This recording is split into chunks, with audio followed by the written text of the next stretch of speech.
Hello everyone, मैं रोशन sir आपका स्वागत करता हूं इंजीनियरिंग मैकेनिक्स के ऑनलाइन क्लास में। आज हम लोग पढ़ेंगे कि आइडियलाइजेशन इन मैकेनिक्स क्या होता है, जो काफी इंपॉर्टेंट है। अच्छे से इसको समझने का कोशिश करेंगे। तो आइडियलाइजेशन इन मैकेनिक्स का मतलब होता है कि मैकेनिक्स को ठीक ठाक ढंग से समझने के लिए हम लोग कुछ एजम्पशन करते हैं, मान लेते हैं, जो वास्तविक में वह बॉडी या कोई स्ट्रक्चर या कोई सिस्टम वैसा होता नहीं है। ठीक है, जैसे एग्जांपल के तौर पर अगर आप मान लीजिए मैकेनिक्स पढ़ रहे हैं तो हम पहले ही मान लेते हैं कि आप दुनिया के सबसे अच्छे स्टूडेंट हो और इसके बाद आप लोग के बाद अच्छा स्टूडेंट बनना ही बंद हो गया। तो हम क्या किए, मान लिए। वास्तविक में आप ऐसा हो नहीं। कुछ बच्चा खतरनाक भी है ना। क्या करता है वो बच्चा, आराम से आपकी तरफ फेस करके एकदम देख रहा है, पढ़ रहा है, पर उसका मन कहीं दूसरे जगह भटकते रहता है। पर हम उस बच्चा को क्या किए, आइडियल बच्चा मान के चल रहे हैं कि आप दुनिया के सबसे अच्छे बच्चे हो। तो ये मेरा एजम्पशन था, मेरा आइडियलाइजेशन था। आप भी क्या माने, आप भी माने कि रोशन सर मैकेनिक्स बहुत अच्छा पढ़ाते हैं और वास्तविक में हम अच्छा पढ़ाते भी हैं। ठीक है, तो आप भी क्या किए, आइडियलाइजेशन कर लिए। तो जनरली क्या होता है कि किसी बॉडी को या किसी स्ट्रक्चर को या किसी सिस्टम को समझने के लिए हम लोग क्या करते हैं, कुछ एजम्पशन कर लेते हैं जो प्रैक्टिकली वैसा नहीं होता है। तो यही एजम्पशन क्या होता है, आइडियलाइजेशन इन मैकेनिक्स होता है। बात समझ में आ गया। इस आइडियलाइजेशन में हम लोग तीन चीज पढ़ेंगे कि कॉन्टिनम किसको कहते हैं, रिजिड बॉडी किसको कहते हैं और पार्टिकल क्या होता है। तो चलिए फटाफट स्टार्ट करते हैं। क्या कह रहा है कि for the analysis of physical system, it is essential to develop a model of the system in such a way that it may be able to represent the system completely। कह रहा है कि अगर हमको किसी चीज के बारे में पढ़ना है, फिजिकल सिस्टम के बारे में पढ़ना है। फिजिकल सिस्टम का मतलब हो गया कि जिसको आप रियलाइज कर पा रहे हैं, जिसको आप देख पा रहे हैं, जिसका आप एप्लीकेशन पा रहे हैं, वो सारा का सारा फिजिकल सिस्टम हो गया। अब सबसे इंपॉर्टेंट होता है कि सर हम सिस्टम कह किसको रहे, तो अगर दो या दो से अधिक बॉडी के कॉम्बिनेशन कर दिया जाए तो उसको हम लोग सिस्टम कह रहे हैं। ठीक है, तो फिजिकल का मतलब जिसको हम रियलाइज कर रहे हैं। जैसे मान लीजिए आप कोई स्ट्रक्चर ले रहे हैं, तो वो जो स्ट्रक्चर है वो पिलर से बना हुआ है, उस स्ट्रक्चर में बीम है, उस स्ट्रक्चर में और भी बहुत सारा मेंबर जुड़ा हुआ है, तो वो सारा मिलकर एक सिस्टम बना, और वो कैसा सिस्टम बन गया, फिजिकल सिस्टम बन गया। क्लियर है। तो कह रहा है कि for the analysis of any physical system it is essential to develop a model of the system in a such a way that it may be able to represent the system completely। मान लीजिए हमको किसी चीज के बारे में पढ़ाई करना है, किसी बिल्डिंग के बारे में पढ़ाई करना है, किसी स्ट्रक्चर के बारे में पढ़ाई करना है, किसी मशीन के बारे में पढ़ाई करना है, तो हम क्या करते हैं, उस तरह के बॉडी को एज्यूम कर लेते हैं और फिर हम उस पर पढ़ाई करते हैं। ठीक है, तो ये भी क्या हो गया, एक तरह का आइडियलाइजेशन हो गया, एजम्पशन हो गया। तो किसी भी चीज को ठीक से समझने के लिए जो हम एजम्पशन करते हैं, वही एजम्पशन क्या होता है, आइडियलाइजेशन होता है। ठीक है, कह रहा है कि some important idealization in engineering mechanics are, जो हम लोग इंपॉर्टेंट आइडियलाइजेशन मानते हैं वो सबसे पहला है क्या, कॉन्टिनम। ठीक है, कॉन्टिनम का मतलब ही होता है कंटिन्यूअस। कहता है कि दुनिया का हर एक बॉडी एटम और मॉलिक्यूल से मिलकर बना हुआ है, और वो जो एटम मॉलिक्यूल्स है उस पूरे बॉडी में यूनिफॉर्मली डिस्ट्रीब्यूटेड है। जैसे हम लोग का बॉडी जो है वो सेल और टिश्यू से मिलके ही बना हुआ है।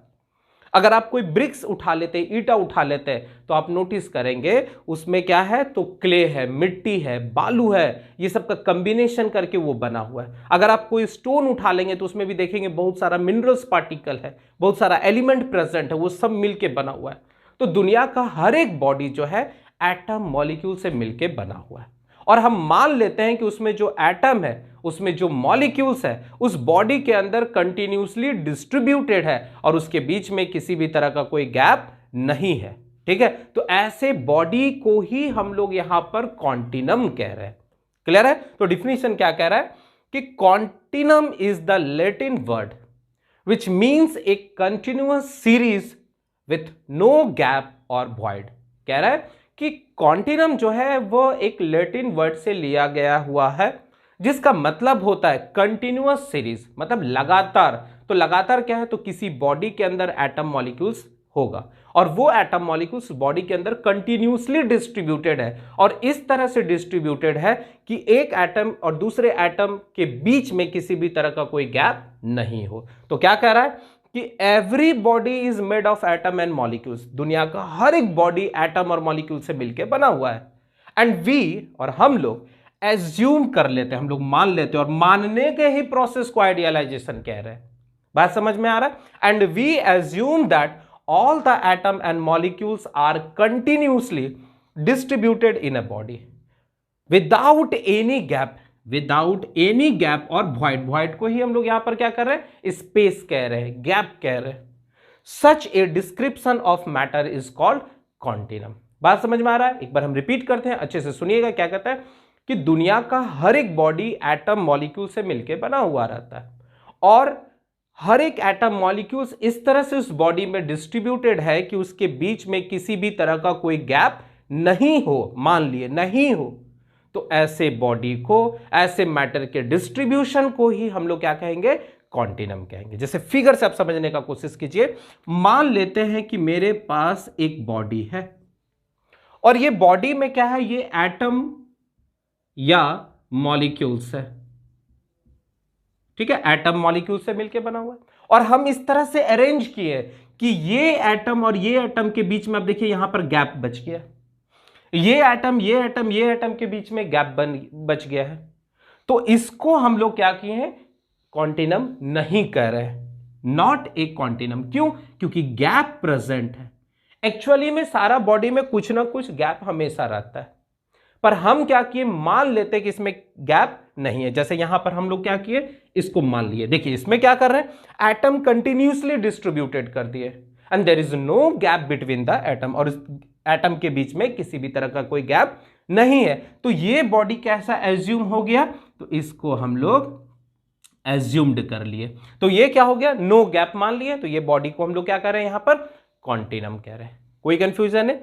मतलब कॉन्टिनम का मतलब होता है कंटिन्यूअस प्लस यूनिफॉर्मली। इसका मतलब है कि मॉलिक्यूल्स या atom are continuously and uniformly distributed inside the body. बात समझ में आ गया कि कॉन्टिनम किसको कहेंगे। वास्तविक में बॉडी के हर एक मॉलिक्यूल्स के बीच में, अगर आप एक ब्रिक्स ले ले, ईटा ले ले, उसको तोड़ दीजिए, और उसका छोटा सा पीस जो है वो माइक्रोस्कोप में अगर डालेंगे तो आपको दिखेगा कि एक एटम और दूसरे एटम के बीच में कुछ गैप है। मान लीजिए आप क्या किए, लड्डू लिए, ठीक है, तो लड्डू का छोटा छोटा दाना मिलके इस तरह से बना हुआ है। अब बाहर से देखते हैं तो आपको लगता है कि पूरा बॉन्डिंग उसका किया हुआ है, पर जब आप उसको माइक्रोस्कोपिक लेवल पर देखिएगा तो there is some space between them, पर हम उसको क्या मान लिए, एक कॉन्टिनम मान लिए। बात क्लियर एकदम हो रहा है? चलिए नेक्स्ट आ जाते हैं कि रिजिड बॉडी क्या होता है। ठीक है, नाम से ही पता चल रहा है कि ऐसा बॉडी जिस बॉडी पर एक्सटर्नल फोर्स लगाया जाए और उस एक्सटर्नल फोर्स के कारण उस बॉडी के शेप और साइज में किसी भी तरह का कोई चेंजिंग नहीं आए, तो ऐसे बॉडी को रिजिड बॉडी करेंगे। इसका मतलब हर एक रिजिड बॉडी कॉन्टिनम होगा। अगर उसके बीच में स्पेस होगा तो फोर्स लगाएंगे तो उसका मॉलिक्यूल्स उस स्पेस में घुसना चाहेगा, तो वो क्या हो गया, रिजिड बॉडी नहीं होगा। इसलिए हर एक रिजिड बॉडी कॉन्टिनम होगा। क्लियर है? तो क्या कह रहा है कि a rigid body is defined as the body in which the distance between any two point remain unchange after the application of external force, जिसको हम लोग लोड कहते हैं, इस term as a rigid body. Repeat कर रहा हूं, ध्यान से सुनेंगे। कहता है कि दुनिया का हर एक बॉडी एटम मॉलिक्यूल से मिलकर बना हुआ है, सामने दिख रहा है। अब इस बॉडी के अंदर, ठीक है, इस बॉडी के अंदर कोई दो पॉइंट को कंसीडर कर लीजिए। जैसे मान लीजिए हम एक पॉइंट ये कंसीडर कर लेते हैं और एक पॉइंट ये कंसीडर कर लेते हैं। क्लियर है? अब हम क्या किए, इस पर एक्सटर्नल फोर्स लगाए, इसका डिस्टेंस को हम मान लेते हैं कि r है। तो जब हम एक्सटर्नल फोर्स लगाएंगे तो उस एक्सटर्नल फोर्स के कारण भी इस दो पार्टिकल्स के बीच में, इस दो पॉइंट के बीच में जो दूरी था वो चेंज नहीं हो, तो वो बॉडी को हम लोग रिजिड बॉडी कहेंगे। क्लियर एकदम हो रहा है? फटाफट इसको नोट कीजिए और रिजिड बॉडी को और अच्छे से डिस्क्राइब करके आपको समझाते हैं। ठीक है, चलिए तो अब हम लोग क्या करेंगे, रिजिड बॉडी को एक और डिफिनीशन के माध्यम से समझने का कोशिश करते हैं। तो देखिए पहला डिफिनीशन क्या कह रहा था कि मान लीजिए ये एक बॉडी है और इस बॉडी में यहां एक पार्टिकल्स ले लिए, यहां एक पार्टिकल्स ले लिए, और इसका जो डिस्टेंस है ये मान लेते हैं r, और ये पॉइंट का नाम दे देते हैं AB। करेक्ट है। फिर हम क्या किए, ध्यान दीजिएगा, फिर हम क्या किए कि इस बॉडी पर, यही सेम बॉडी है और ये पार्टिकल्स है AB, और इसके बीच का डिस्टेंस r है, और इस पर हम एक्सटर्नल फोर्स लगा रहे हैं। ठीक है, मान लेते हैं इस पर हम एक्सटर्नल फोर्स लगा रहे हैं F। तो कह रहा है कि if the apparent distance between the two particles, कह रहा है कि अगर बॉडी के अंदर कोई दो पॉइंट कंसीडर कर लेते हैं और उस पर एक्सटर्नल फोर्स लगाते हैं, और उस एक्सटर्नल फोर्स लगाने के कारण उसके डिस्टेंस में, दो पॉइंट के बीच के डिस्टेंस में कोई चेंजिंग नहीं आता है, तो हम उस बॉडी को एक रिजिड बॉडी मान सकते हैं। बात समझ में आ गया? तो जो डिफिनीशन हम लोग अभी लिखे थे उसके जस्ट नीचे ये फिगर बना देंगे। और दूसरा डिफिनीशन क्या कह रहा है? कह रहा है कि a body whose shape and size do not changes due to the application of external force, then it is known as rigid body. एकदम आसान डिफिनीशन है कि ऐसा कोई भी बॉडी जिस पर आप एक्सटर्नल फोर्स लगाएं और उसके शेप साइज में किसी भी तरह का कोई चेंजिंग नहीं आए, तो ऐसे बॉडी को हम लोग रिजिड बॉडी कहते हैं। क्लियर है? कह रहा है actually the bodies are not rigid, कह रहा है कि दुनिया में ऐसा कोई बॉडी है ही नहीं जो परफेक्टली रिजिड हो। रिपीट कर रहा हूं, दुनिया में कोई ऐसा बॉडी है ही नहीं जो परफेक्टली रिजिड है, पर कुछ बॉडी जो है परफेक्टली रिजिड के अप्रोक्सीमेटली है, इसलिए हम उसको एक रिजिड बॉडी मान लेते हैं। तो क्या कह रहा है कि actually the bodies are not rigid, they deform under the action of external force. कह रहा है कि दुनिया में कोई भी बॉडी जो है परफेक्टली रिजिड नहीं है, वो डिफॉर्म करता है due to the external force. If the deformation is negligible, मतलब अगर उसमें किसी तरह का कोई चेंजिंग आता है और काफी कम आता है, तो कह रहा है कि if the deformation is negligible when compared with the size of the body, then it is assumed as a rigid body। Repeat कर रहे हैं, ध्यान से सुनेंगे। क्या कह रहा है कि एक ऐसा बॉडी जिस पर कोई एक्सटर्नल फोर्स लगाया जाए और उस एक्सटर्नल फोर्स लगने के कारण उसके शेप और साइज में किसी भी तरह का कोई चेंजिंग नहीं आए, तो ऐसे बॉडी को हम रिजिड बॉडी कहेंगे। कहता है एक्चुअली में कोई भी बॉडी परफेक्टली रिजिड नहीं होता है, अगर एक्सटर्नल फोर्स लगाते हैं तो उस फोर्स के कारण उसके शेप और साइज में चेंजिंग आता है, पर उसके शेप साइज में इतना कम चेंजिंग आता है as compare to the size of the body, तो वैसे बॉडी को हम लोग रिजिड बॉडी कहते हैं। क्लियर एकदम है? जैसे एग्जांपल के तौर पर बीम, आप देखे होंगे कि बहुत सारे स्ट्रक्चर में, मतलब आप अगर अपने घर का एग्जांपल लेते होंगे तो आप देखते होंगे पिलर के रेस्पेक्ट में एक हॉरिजॉन्टल स्ट्रक्चर डाल दिया जाता है जिसको बीम कहते हैं। पूरे छत का लोड वही लेता है, पर उतना लोड लगने के कारण भी उसमें क्या होता है, डिफॉर्मेशन नहीं होता है, चेंजिंग नहीं होता है, तो बीम को एक परफेक्ट रिजिड बॉडी मान लिया जाता है। एक्चुअली चेंजिंग होता है पर इतना कम होता है कि उसको हम लोग नेग्लेक्ट कर देते हैं, तो बीम क्या हो गया, एक रिजिड बॉडी का एग्जांपल हो गया। दूसरा कॉलम, जिसको हम लोग पिलर भी कहते हैं। कोई भी स्ट्रक्चर जो वर्टिकल है, याद रखना है कॉलम हमेशा वर्टिकल रहेगा और बीम हमेशा हॉरिजॉन्टल रहेगा। ठीक है, तो कोई भी स्ट्रक्चर जो वर्टिकल है और कॉम्प्रेसिव लोड को थाम रहा है उसको हम लोग कॉलम कहेंगे। तो आप नोटिस करते होंगे जो पिलर है उसमें किसी भी तरह का कोई चेंजिंग नहीं आता है, पूरे छत का, पूरे आपके घर के स्ट्रक्चर का वो लोड थामता है, तो वो भी क्या हो गया, एक रिजिड बॉडी का एग्जांपल हो गया। और अगर चेंजिंग भी आता है तो इतना कम आता है कि जिसको हम लोग नेग्लेक्ट कर सकते हैं। ट्रसेस कहता है कि आप देखे होंगे आयरन का बहुत सारा फ्रेम स्ट्रक्चर, जैसे पुल आप देखे होंगे तो आप नोटिस किए होंगे कि बहुत सारे पुल के ऊपर क्या होता है, लोहा का स्ट्रक्चर फ्रेम इस तरह से बना हुआ रहता है और उसको लाके उसके ऊपर रख दिया जाता है। ठीक है, ये देखिए इस तरह का, और यहां पर ये बीम पिलर रहता है। ठीक है, तो ये जो स्ट्रक्चर है यही आपका क्या हो गया, ट्रसेस हो गया। समझ में आ गया कि आयरन का या किसी भी स्ट्रक्चरल मेंबर से अगर हम बहुत सारे मेंबर को जोड़ दे, जो लोड को थाम सके, वो सारा का सारा क्या हो गया, ट्रसेस हो गया। ठीक है, तो ये भी क्या हो गया, एक रिजिड बॉडी का एग्जांपल हो गया। स्ट्रक्चर जो बिल्डिंग हम लोग खड़ा करते हैं उसमें देखते होंगे कि पिलर बनाया, बीम बनाया और उस तरह से पूरा स्ट्रक्चर को खड़ा कर देते हैं, तो वो भी क्या आ गया, रिजिड बॉडी आ गया।